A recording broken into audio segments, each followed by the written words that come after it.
Good afternoon, everyone. My name's Tim Senior, and I'd like to start by acknowledging that I'm coming to you here from Dharawal country, which is the country that I live and work on, and I've learned so much from people here. I'd like to acknowledge the elders past and present of Dharawal country that I live on. I'd like to acknowledge all the multiple countries that each one of us are coming from across the land that now gets called Australia, and acknowledge the elders past and present on all of those countries.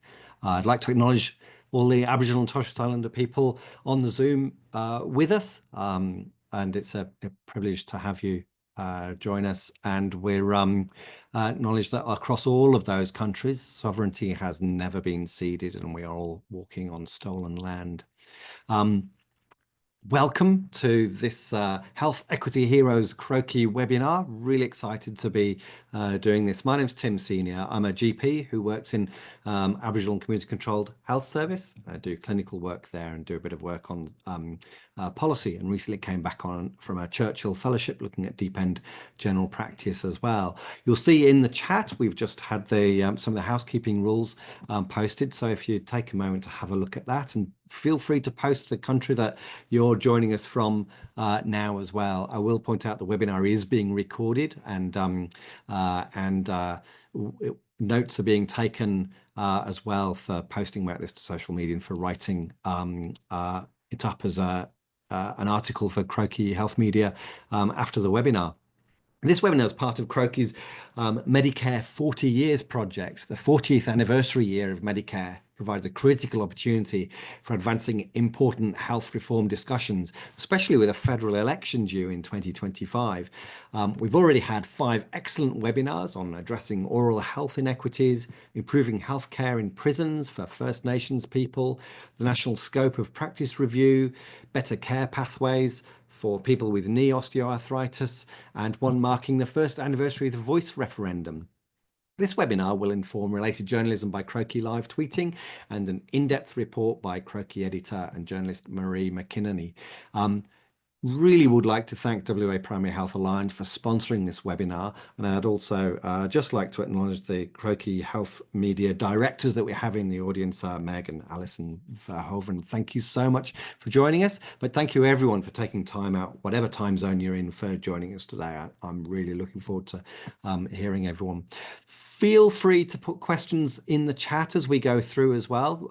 Some of those will be posted live, and some of them we may get answers typed into the chat as we go. I think it's going to be really busy. We've got a lot to get through today. We're really delighted to have as our panel today Hayley Longbottom, Mel Briggs, Dr. Elizabeth Deveny, Karl Briscoe, and Leanne Dorrington. And we'll introduce you to them, and they'll introduce you themselves to you fairly soon.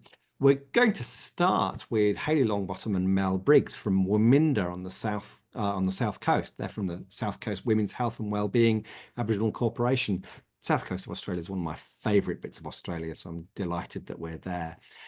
I think it's really appropriate in a conversation about health equity to talk about the particular model that you have of collective leadership, because we're so often focused on individual and people being leaderships, but I'd love to hear from both of you about your collective leadership journey at Waminda and what that's meant for each of you and for your community. And then from that, what nourishes you as a leader? What keeps you going?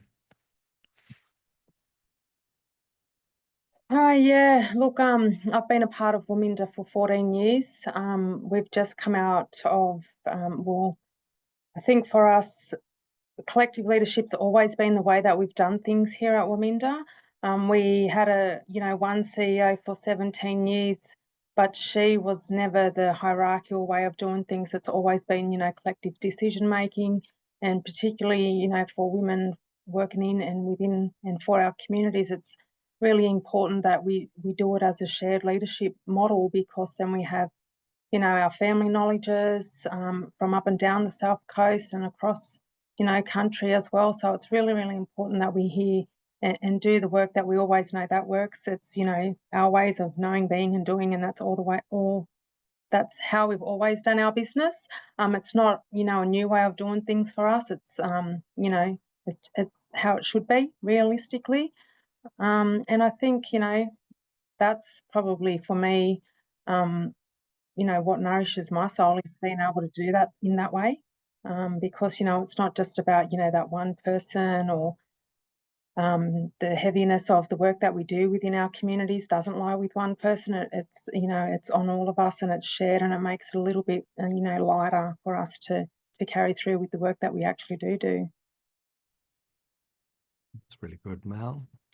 Yeah, I echo everything Hales was just saying. You know, I think the leadership at Waminda is so special, because the Aboriginal women who are in leadership roles at Waminda lead with purpose, and, you know, with the backing of our community and our elders. It feels like it's a different leadership way to lead, because everything is, because we have lived experience, and we're able to all share our lived experiences as the leaders in our organisation, and to share that with each other. And because there's no one way to deal with certain things, especially in community. And, you know, we all sort of share our experiences and our knowledges, and we work together collectively to make decisions, you know, and we have really great conversations. And sometimes it's not the way that, you know, four of us want to go, or, you know, it's about, you know, it's always the right way. Sometimes it's not the right decision, but you do that decision because it's based on, you know, what the community and what the need is. So, you know, but it ends up being how it needs to be. And I feel like a lot of our leadership is based on that lived experience and shared knowledges. So, and what nourishes me in working at Waminda is absolutely working alongside, you know, strong women like Hales and our chief executive team, and also watching, you know, just watching the growth of our Aboriginal women coming through the organisation, you know, and being able to support them to thrive too. Like it's you know, more Aboriginal midwives, more Aboriginal health practitioners, and just I mean, even in Black Seed, we're just seeing so many young people wanting to work in an organisation that creates a space for us to grow and thrive and just be comfortable and learn. I feel like the whole organisation is such a great leadership model. It's, yeah, that's what nourishes me, is just seeing the growth. That's wonderful. Thank you. Do you think that collective leadership, because it is explicit, does that mean that you're making better decisions or different decisions or working in a different way because it is expressly, you're encouraged to do it collectively as opposed to being the one and only leader? 100%. And, you know, I think because we have a collective leadership model across the whole organisation, you know, in our youth space, in our Gumbaynggirr space, you know, that's not one, you know, manager style. It is a shared leadership in all of our programs. And, you know, different, you know, people talk to different managers, and so you're getting a collective across the staff, and, you know, our framework support, you know, what we need to do for our staff to ensure that they are feeling supported and, you know, want to come into Waminda. And, you know, as Mel was saying, like, we come here because the work is personal for us, and it's not you know, anything but that. It's our passion. It's what we believe works. You know, we've just started a youth governance committee as well. So we've got some young people informing, you know, how we need to, you know, support them and what their needs are. And so, you know, it's really important that we are, you know, listening and taking the directions, you know, not only from our elders and our board, but also from the young people that are, you know, coming through and going to be our next generation. So I think it's, you know, 100%. Yeah, that's really interesting. And it sounds from what you say like it's focused on bringing leadership through multiple levels of the organization. So the collective is embedded throughout the organization. It's not just sort of in individual people. And no, that's right. And, you know, we believe that, you know, everybody is a leader in their own right, and with the supports and the opportunities, then they'll thrive. is that crucial for health equity, do you think? 100%, it's crucial for health equity. I mean, you know, the social impact that Waminda as an organisation has on people, families, communities is next level. You know, we employ young people from black seed to maintenance to casework to midwifery, health practitioner. And, you know, they're not only feeding themselves, they're feeding, you know, their families. You know, they're getting support in their health spaces. They're, you know, they're looking at futures about owning homes, you know, being physically active. So all of those, you know, layers that we are able to support and scaffold around our community. Of course, that is health equity. You know, it's so important for our people. And we have to be thinking about, okay, well, how are we going to support this person to think about home ownership, you know, and not always just being the rental property or couch surfing or, you know, the next available mission house. So, you know, it's all of those layers of support that we put in place for our people and our community. I'll just echo what that is, Hales, like how, you know, our health, our wellbeing framework and, you know, the way that holds the space for our staff, like to be well in, you know, generational health and wealth and, you know, all of those things that Hales just talked about. Like it's, we don't just come to work as a job. It's purposeful, it's longevity, it's everything for us to, you know, that supports family and community. And how I'm really aware this feels like a very you mentioned early on about it being that's very much Aboriginal ways of knowing and doing and ways of practicing leadership. Are there ways that other organisations, especially non-Indigenous organisations, can take on ideas of collective leadership? Look, I think first and foremost, like what we talk about here and what we say and what we practice here is if you get it right for Aboriginal people, you get it right for everybody. You know, non-Aboriginal organisations and communities, you know, they get so much advantage and opportunity in this country, and they've forgotten to listen to us and look at the way that we work. Absolutely, they can learn a lot from us. You know, if it wasn't for, you know, the way that colonisation has impacted us, we wouldn't see the statistics that we have today. More than just leadership they can learn from us. It's so many things that they need to listen to and hear from us, you know, and we've just seen the referendum and the impacts that has had on our communities and, you know, how our people are feeling like exactly what this country thinks about us. So yeah, more than leadership is what those organisations can learn from us. We also can't forget too that, you know, ARCHO's, you know, there's a big health funding gap there too. So, you know, once they, you know, get out of their own way about patriarchal and hierarchical systems in place, then, you know, the whole country's going to be better off for it. Absolutely. Thank you. Thank you very much. That's really interesting to hear. I'm going to throw across now to Dr. Elizabeth Deveny, who's the CEO of the Consumers Health Forum of Australia. I'm looking for you in one of the little small squares on my screen. There we go, waving. Hello, Dr. Deveny, lovely to have you here with us. Can you tell us about your leadership journey, what's been involved both professionally and personally, and if you have any responses to what Hayley and Mel have said as well, I would love to hear that. Yeah, first of all, thanks to Hayley and Mel. And Hayley, when you said everyone is a leader in their own right, that really resonated with me, but maybe not for the reasons you think, is because when I was young, I was taught the opposite of that. So my father was not what you call a loving father, and he was very clear early in my life that women had no role in leadership. I won't use the language he would have used to talk to me when I was a very small child because we were on a webinar, but you can fill in the blanks, right? But very strongly, I was led to believe that women were bad, couldn't do anything well, and certainly should keep their heads down. I think I did that a lot when I was young. I love reading and I'm pretty quiet most of the time. So I was happy to just kind of be in my little book world.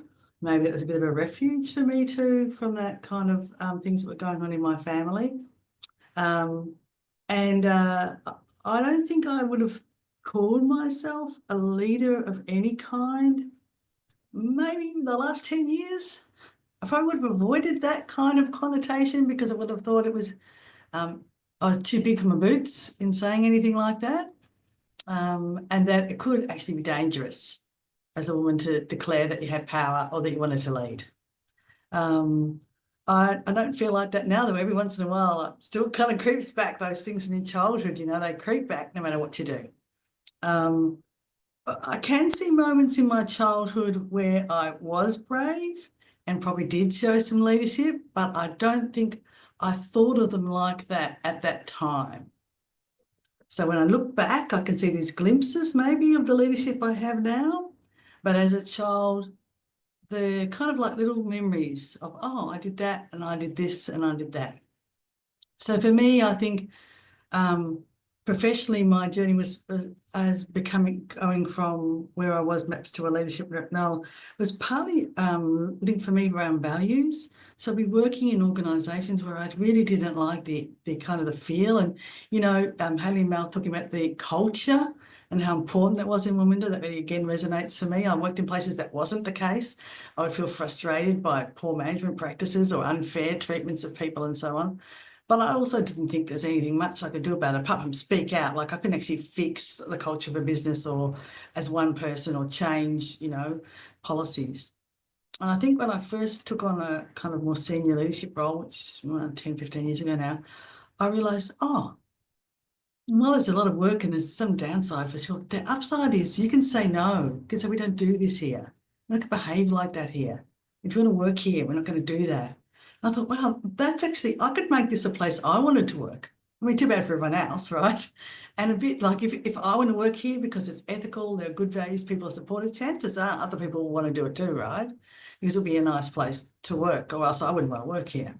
So I think for me that values at some point made me go, you know what, I think I can do this and I should do this because I feel very strongly that being in a leadership role is kind of vocational. You should want to be I don't know, it's probably old-fashioned term, like a good boss. You should want to be a good boss. You should try to be a good boss as best you can, because I feel like if you help one person, just one person, have a better work life, the consequence of that for their family and their friends and the community can be really significant if they feel supported at work. So for me, apart from the work wherever I'm doing, might do with communities, if we can provide a safe and supportive environment within our organisation, then whether it's 5 or 500 people that work with me, then they can all go out and do just amazing things, knowing that work will back them, the work's a safe place for them. If they need support in some way, we'll support them as best we can with the limited resources we have. So, yeah, I think I came from a place where no one would have said that to me, you know, everyone is a leader in their own right. I do think it's absolutely right. Everyone can do that. And that's what I would say now in my organisation. Everyone can lead and everyone should lead. And I'm really struck in your story and something that Hayley said about it being personal. It's that where you are now and the activities that you're doing have been driven by personal experiences and to make it better for people coming through after you. Yeah, and I do feel like maybe there's a part of me that always, I don't believe in imposter syndrome, I should point out. For anyone who's experienced it, I don't believe in it. I think it's a social construct. We're just told we should feel like imposters. But I do think that I think that it's a good thing over time to kind of come into own power in leadership. And I think it's also okay to not be the usual person that, so I always feel like I'm atypical. Like, why would I be a leader? I didn't come from a wealthy family. You know, I didn't have all these things, didn't go to private school, didn't do. Yeah, okay, so I'm cis, het and white, so I've got that privilege, absolutely. And I live in the city, so I've got that privilege too. But there's a lot of things about my story which I won't disclose today, which are not about privilege. So I think I never felt like I had the background to be one of those leadership people, because they always struck me that they tick boxes that I have crosses in. So I think that's, so part of that, you know, people talk about that, you can't be it if you can't see it. So if people can see that the leadership comes in all shapes and sizes, you don't have to be wealthy or glamorous or whatever else it is that you saw in a movie that you think is what a leader looks like because you watched Wall Street or something, you know. I hope that in some way I won't encourage someone else with a background like mine to go, you know what, I could maybe do that too. I'm not limited by my history in what I do tomorrow, and I could find a supported place that would help me grow. Wonderful. Thank you very much. That's really interesting. I'm going to invite Karl Briscoe in now. Now, Karl Briscoe is the CEO of the National Association of Aboriginal and Torres Strait Islander Health Workers and Practitioners, and is joining us. He's ducked out of a conference to join us today, and is the wearer of many hats. Certainly, I've met Karl before in various versions of the hats that he wears. Welcome. It's fabulous to have you with us today.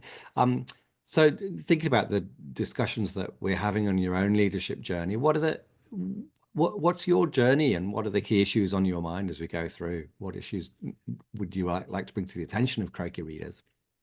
Yeah, I suppose like just hearing Hayley and Mel talk, especially around getting it right for Aboriginal and Torres Strait Islander people, and other people do benefit from that. My mind goes back to 2017 when APRA, they took on the challenge of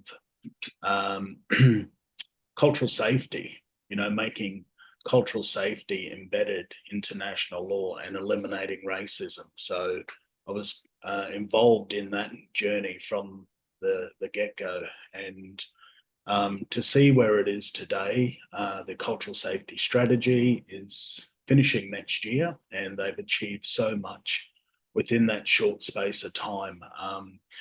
National law being amended to include cultural safety in there, but also to eliminate racism. That's a huge challenge, for an organisation, a government entity, to actually take on and to actually put into national law. So just reflecting what Hayley and Mel was saying around eliminating, getting it right for Aboriginal and Torres Strait Islander people. Yes, if we, look to eliminate racism from our health services, other ethnic minorities will also benefit from that. So it's been a tough journey along the way. It hasn't been an easy ride, but I do take my hat off to APRA. They are really trying to really embed, cultural safety. We've seen a case, being taken before the tribunal. We've seen a doctor being suspended for 12 months because of racist and derogatory comments to one of our Aboriginal doctors, and that has set a precedent. And I suppose the next iteration of that cultural safety strategy, I'm hoping it will really look to focus on anti-racism, and so organisations, really committing, not just organisations, educational institutions, accreditation bodies, the whole gambit, really focusing on, an anti-racist approach. Because at the end of the day, health is a human right, and everyone should be entitled, to access health services that are free of racism. So I suppose that's in terms of, what nourishes me. It's those, whilst it's not progressing as quick as what we'd like, but those small steps, does have major impacts in the health and well-being of Aboriginal and Torres Strait Islander people. Yeah. Yeah, that's wonderful. Thank you.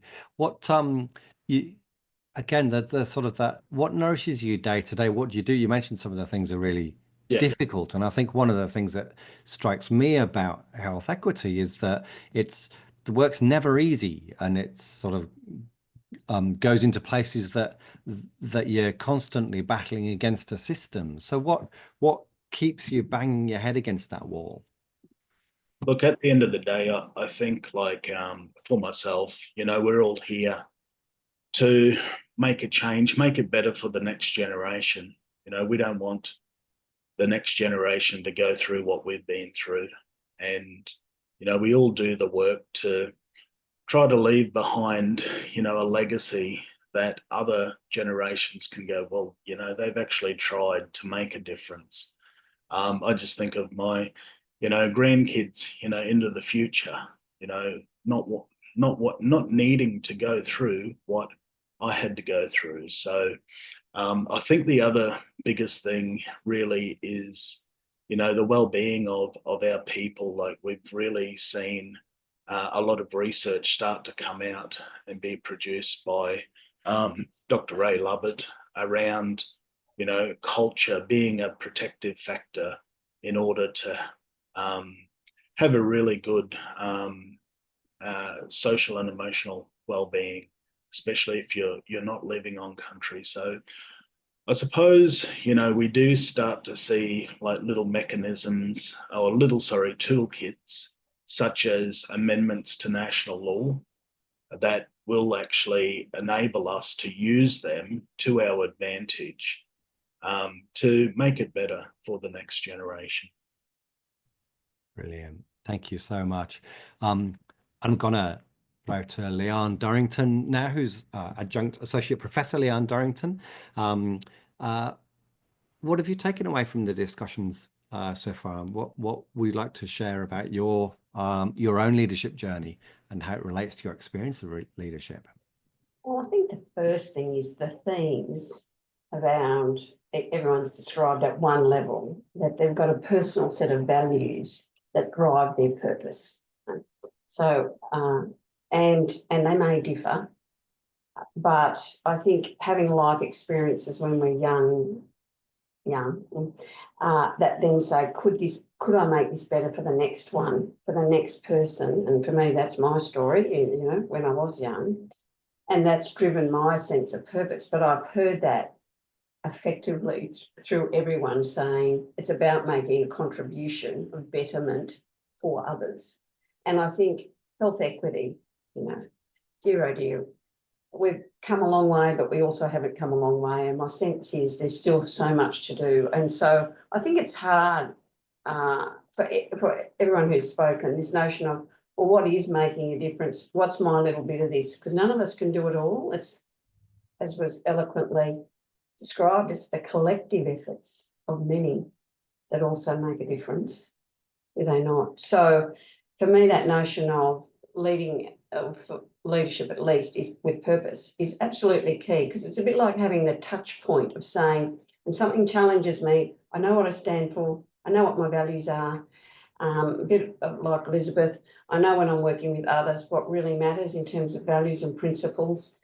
I can go there. And I think that notion of leading with purpose enables us to sustain that effort in complex, because it is complex, no question, complex and tricky environments that we work in. So I just think it's quite wonderful. There's a suite of themes, even though, again, I didn't grow up on a Aboriginal site, but I did grow up in a very low working class community where we were very multicultural and Aboriginal community, and it stayed with me forever. So I think it's those things that stay with you and your experience that drive that sense of moving forward or trying to move forward.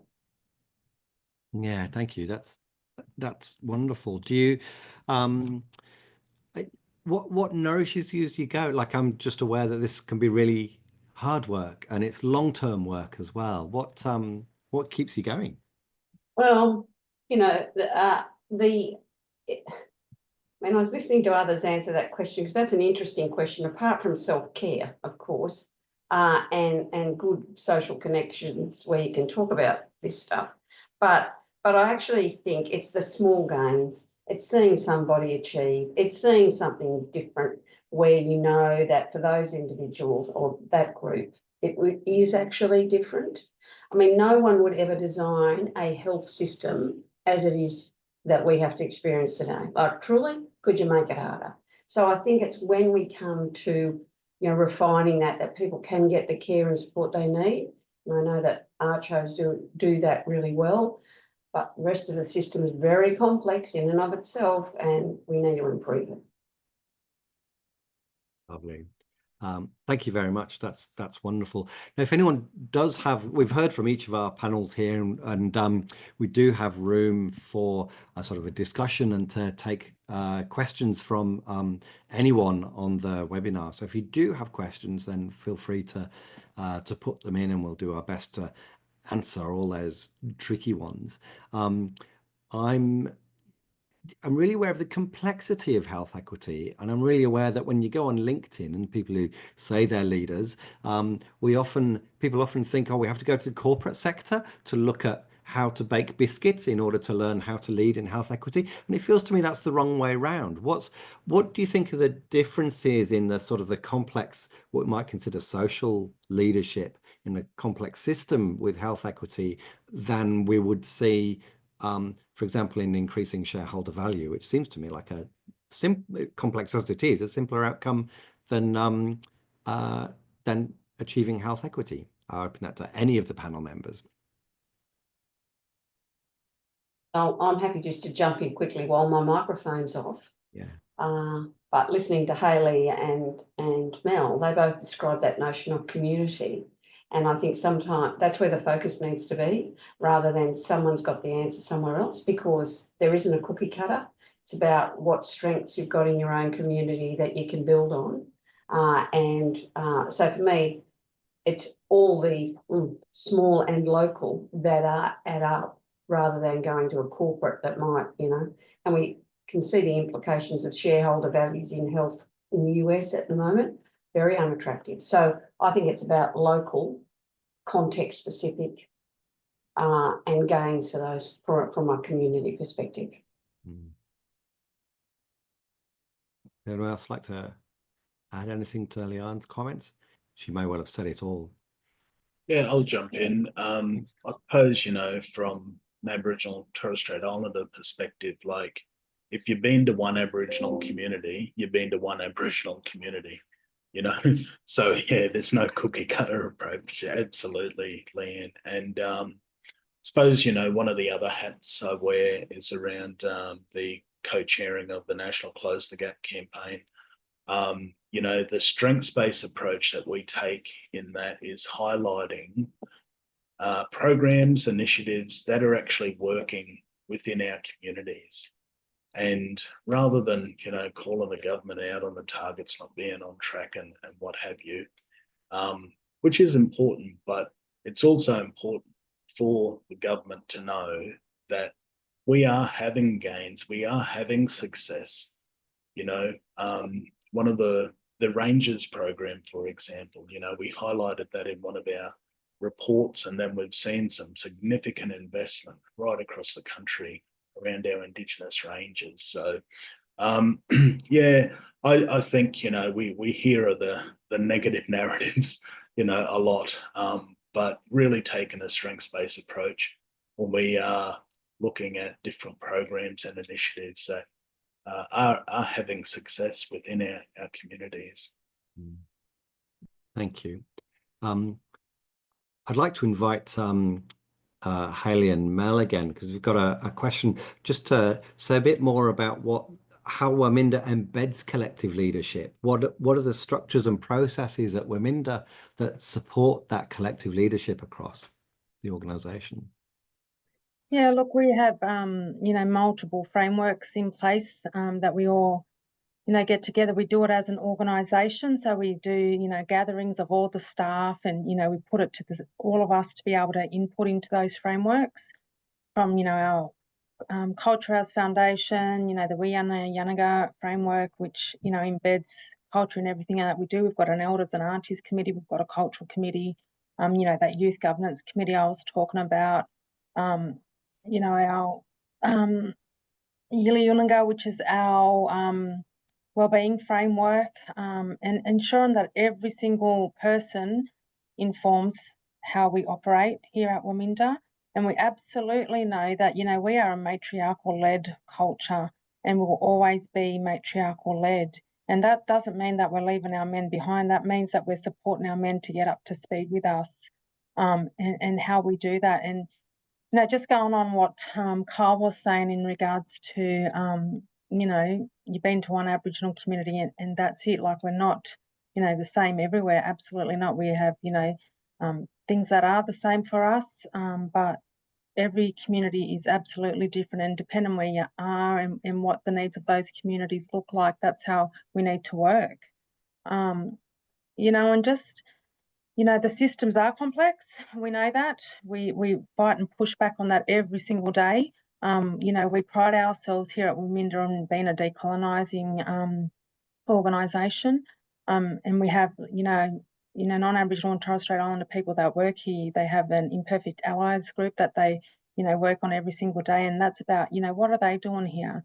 What are you bringing to the table? Because you're not the expert in what, you know, how to fix the Aboriginal problem.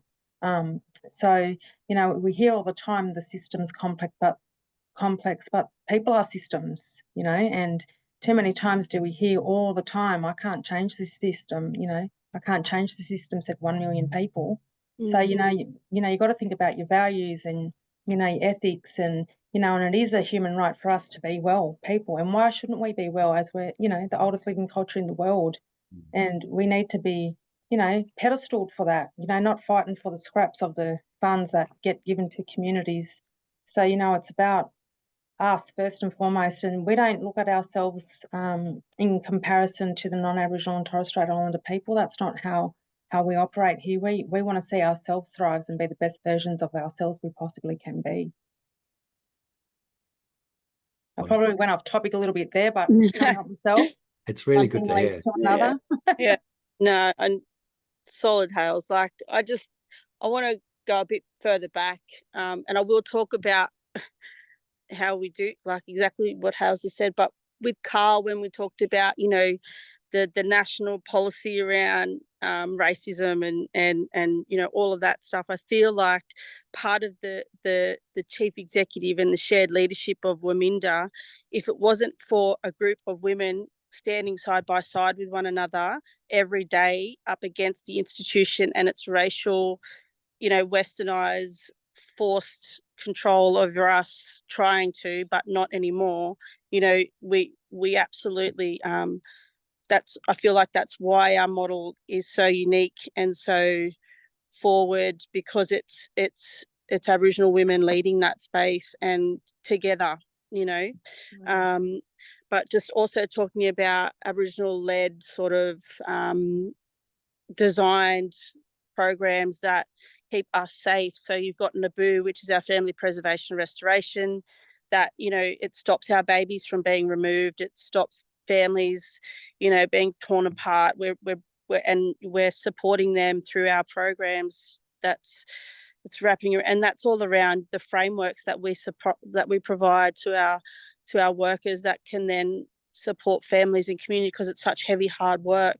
And, you know, and birthing on country, you know, we've just changed legislation. We've created new policies around admitting rights and things like that just in New South Wales. And you know, that's only going to grow even bigger across the country. And if it wasn't for the shared leadership driving those things, we would never have gotten funded for it, right? So I mean, we're still asking for funding, but it's which we shouldn't have to, but, you know, it's because of the shared leadership and that framework that supported the drive and the push to get us to where we are right now, which is, you know, 10 years of funding for birthing on country and NABU, you know, like it's, and, you know, but what leads into those programs is making our children, our youth well as well. Like it's all of those things that gets you to the point of having a healthy pregnancy. It's being a young, youthful, healthy young woman or man, and then having a beautiful, healthy baby, then longevity of life. It's all those things, those systems, and it's all led by this shared leadership. It's yeah, I hope that sort of answers the question a bit. I know we know, you know, as Aboriginal and Torres Strait Islander women, what our communities deserve, and we're not going to back down for it, for what we deserve. And, you know, and our people have fought, you know, for us to be here where we are today. So we have, you know, an accountability and a responsibility, and accountability to our ancestors and our elders, and a responsibility for the generations to come. And that's the personalised work that we're having here. You know, not only are we building our own birth centre, you know, we're just about to, you know, build a refuge and Aboriginal children's rehab as well here on the South Coast, because that's the need of our community and we know what works. You know, you hear all the time Aboriginal people have the solutions. We just need to be properly resourced. Yeah. I don't think that's rocket science. Thank you. That's marvelous. I can't help looking at the participants here, and because when it's broadcast later on, this will be commented on. There seems to be a bit of a gender divide in health equity specifically, and so I'm here as a non-Indigenous, straight, middle-aged white man in a job that's sort of as a GP, so medical. Probably the sort of person who looks most similar to the politicians and things. How do you deal with people like me? Who are you talking to? All of you. Yeah. Who? For us, you know, we're not afraid to have a say. You know, you're the people that we need to be talking to. You know, and we absolutely know we're the bottom of the chain here at Black women. And so, you know, when we are able to have those discussions, when we're sitting at those tables, when we're putting it to, you know, health equity, where the funding needs to be going, you know, what our people deserve, we're not going to shy away from those conversations, you know. So it's really, really important. And that's how we have gotten to where we've gotten to today. We absolutely know that, you know, we know it's not easy. We get up every single day, and you know, we sit on different advisories. You know, we inform different things. We run decolonisation workshops. We absolutely know that, you know, this country doesn't deserve what I call the prettiness of our people. You know, they continue to take and take and take from us. You know, they want the ochre ceremony. They want, you know, all of the yarn, and they want to be, you know, in a smoking ceremony and all that sort of stuff, learning our language and all that. But nobody wants to talk about the shitty of our people and how they should be standing side by side us and supporting us to get what we deserve. So, yeah, we have no problems in having conversations with anybody about that. Excellent. Thank you. Elizabeth, Karl, or Leanne, anything you'd like to add there? I would just say it's very hard to add anything after Hayley's spoken, because she's so awesome. But I do think there's something about trying to talk about things like a health equity as if it exists outside of equity. So things like racism, you can't have health equity while you've got rampant racism, for example. I just don't think that works, right? Well, so somehow we have to be working across not only in our own little health space, whatever that looks like, but also to tackle these bigger structural things. And I don't think it's either or, like you just work on the big things or you just work on the little things, because people need the little services that, you know, whether it's Medicare or Waminda or wherever it is, to work for them. But we also need to be calling out this other stuff, because in the long run, we're not going to do things to improve the health and wellbeing of Australians who get most disadvantaged by just offering them a free GP appointment. That is not going to fix the issues, right? So there's something about leaders being willing to speak out more broadly and not just stick to their knitting in the area that perhaps they feel most comfortable. I think we have an obligation to do that. thank you. Leanne? Yeah, I think I agree. No, I do agree with Elizabeth. And, you know, given I've got the look of the woman ageing in place, you know, I've been around a while, and I think in my youth, you know, there was a lot of work I did in the area of family violence, and I thought we could really improve outcomes for women through that work in the 80s, this was. And here we are today with the worst family, you know, violence against women that we've seen. And so I just wonder, you know, so I agree, we've got to speak out, we've got to be courageous about that. And I really get it can be unrelenting. But if we don't do it, nothing will happen. You know, and these issues such as violence against women is just shocking. And so there's something wrong with our structures and systems that has become such a pervasive today social problem which we started working on in the 80s, and that's now, what, 40 years ago. And I just shake my head about what are we doing wrong. But that doesn't take away from, yes, we have to be courageous, speak out, be demanding. It's an important part of any role. And it goes back to that other point, actually, the comment's been made, everyone is a leader in their own right. And my view is that's correct. And therefore, how do we, those of us that are working in organisations, support our staff to also step up on those topics that are keenly, to me, of interest, and others. Thank you very much. Did you want to add anything, Karl?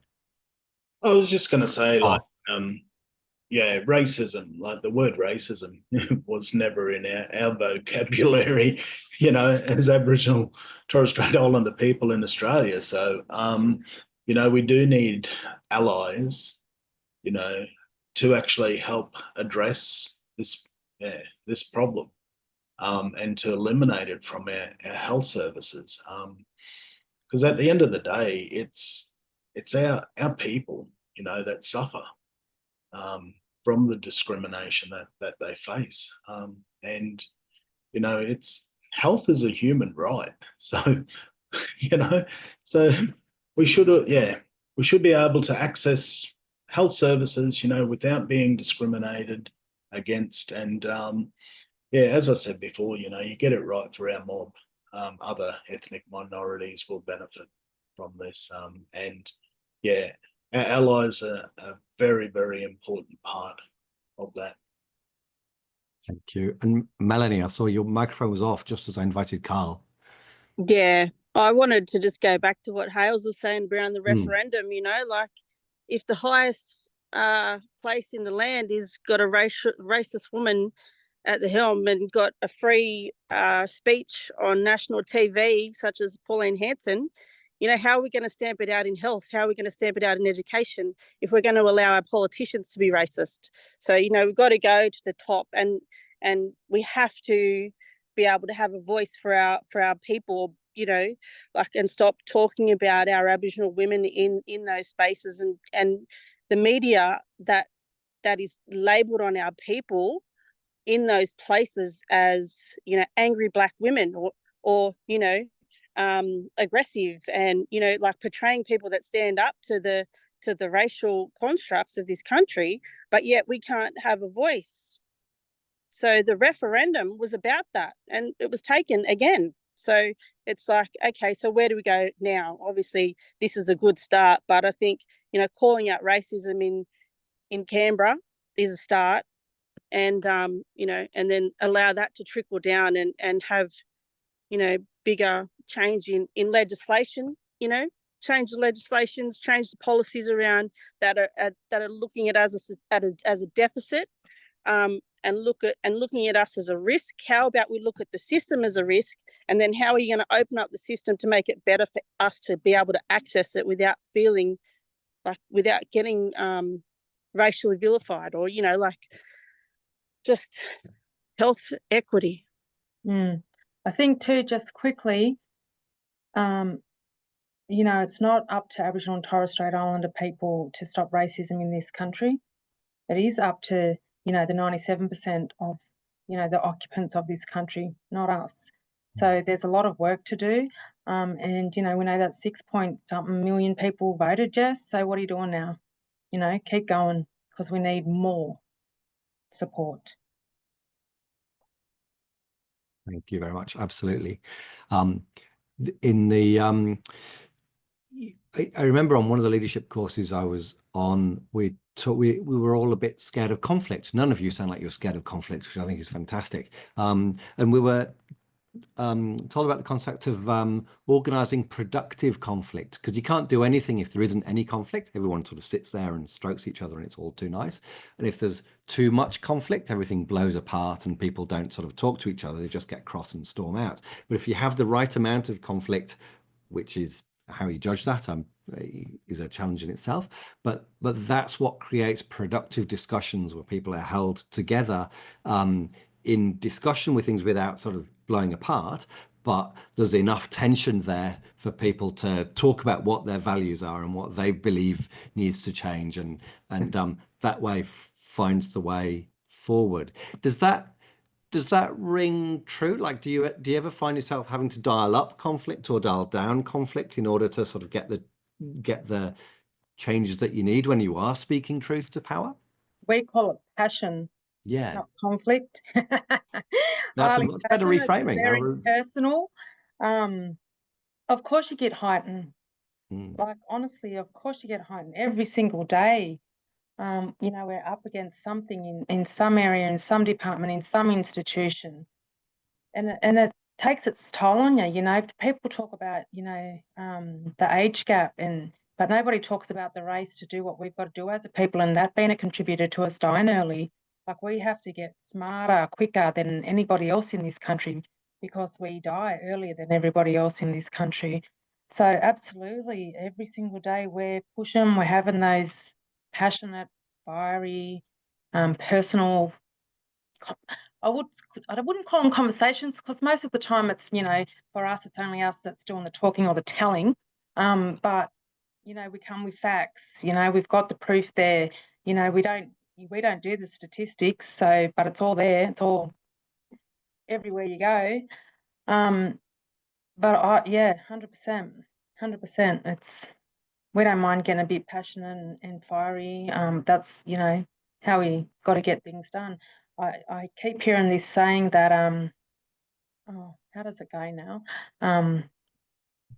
You know, to be a disruptor in a way that, you know, gets people to listen and want to change their way of doing things and change their way of thinking and, you know, how they're, you know, talking and looking and seeing our people. And, you know, it's up to the individual to be able to do that personally in themselves as well, not in just as, you know, in your workplace, but personally at home and with your children and, you know, with the family around you. You know, what conversations do you have with other Aboriginal people? What, you know, organisations exist in your town? You know, what is the history of your location where you come from? Because every single person in this country needs to know about that stuff. You know, that's the truth telling that needs to happen in this country.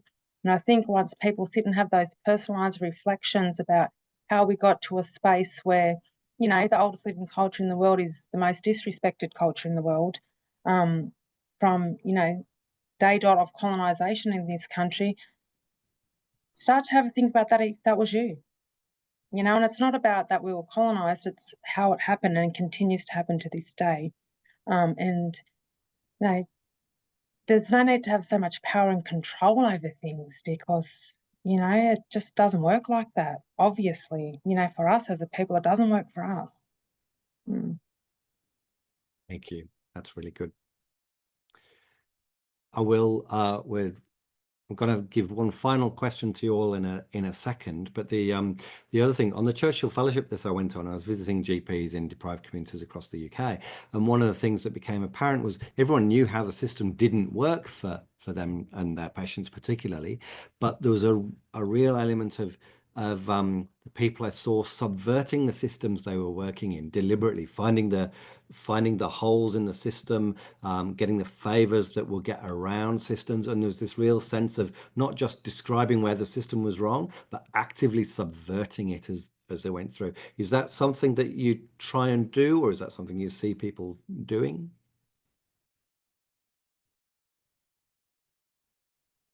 I think it comes back to that comment about disruption, and I call some healthy disruption, because if the system's not working and you've got to find the workaround, it tells you that there's something wrong. So that level of disruption, I think, is important.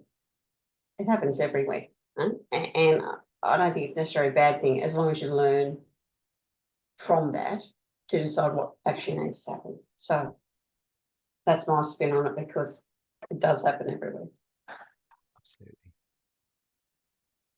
Anyone else want to comment on that? I'm just going to mention that my organisation, Consumers Health Fund, started in the 80s, just after the HIV/AIDS crisis. At that time, there was a lot of rage. People were very angry because people were dying everywhere and governments weren't taking it seriously enough. And that community managed to use that rage in a way that led to real change. So I don't think there's anything wrong with rage where it's, justified, not just anger and violence, but rage. I think that can be an important tool if you want to shift things. In our organisation, one of our organisational values is actually daring. So, the standard kind of excellence, lovey-dovey things, but actually we want to be courageous. And that sometimes will mean that we'll also be angry about things. We talk about being unapologetic. I think that those are spaces we all should be okay to claim, not just the polite and thanks so much spaces. And yes, the collaborative leadership, like there's a million ways to do it, right? But I think that rage is okay to be one of our tools. Yeah, thank you very much. Hayley? I just feel like, Bok is a prime example of change, within our country, being able to, Aboriginal women birth their babies safely, have endorsed midwives, and then building our own birth centre, changing legislation. That wasn't easy. That's been so long. So many business cases put forward, so many different risk assessments, so many different papers, but we stuck at it and we've done it. And that's, a prime example where this whole country is going to benefit from that. So absolutely, I think there's ways of changing things. And if we do it collectively, then, we will. Wonderful. Thank you. We have 4 minutes before the end, so I'm going to give you very much a final task, which is essentially to help Marie McInerney, who's writing this up. And so we need everyone to come up with the headline for the article for this. If you have a headline, even if you're not on the panel, feel free to put it into the chat as well. I'm going to invite each of you to say, what would be the headline for the chat today? What's your sort of take-home summary message? I'm going to start with Karl. Yeah. Just reflecting on the saying, nothing about us without us. And if we are really serious of getting better health outcomes, eliminating racism, we actually, can't do that with people going off on their own and not actually including us in the process. And it comes back to, localizing it to the local community. So my headline would be nothing about us without us. Perfect. Thank you. Elizabeth? I was thinking about that, Tim, and before we came on, there's nothing that kind of strikes my mind as like the nifty headline. Very happy for others to give you much better ideas than I've got. Thank you very much. Leanne? Oh, I think there are a few words used in this conversation today that I think sort of sum it up for me, which are passion, persistence, and purpose. Beautiful. Always love a bit of alliteration. Mel?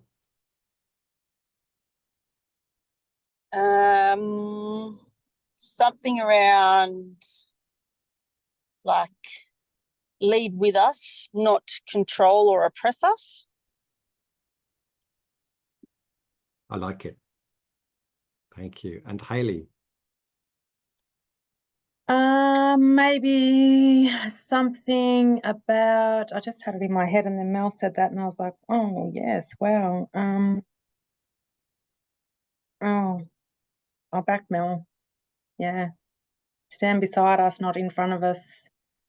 Stand beside us or behind us. Yeah. Lovely.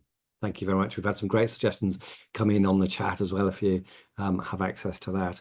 And mine would be something like maybe collective leadership for collective gain. Because I think that idea of collective leadership not being focused in individuals, but in the collective is actually really powerful for what we want to achieve. And the other final thing I'd just like to comment on as an observation is how often the sort of technocratic managerialism separates emotion from what we're trying to achieve, but actually emotion has been a really strong component of all the leadership journeys that people have talked about, and that those strong emotions are powerful motivators of change, and we need to recognize emotion as part of this, not just sort of technocratic distance from emotion.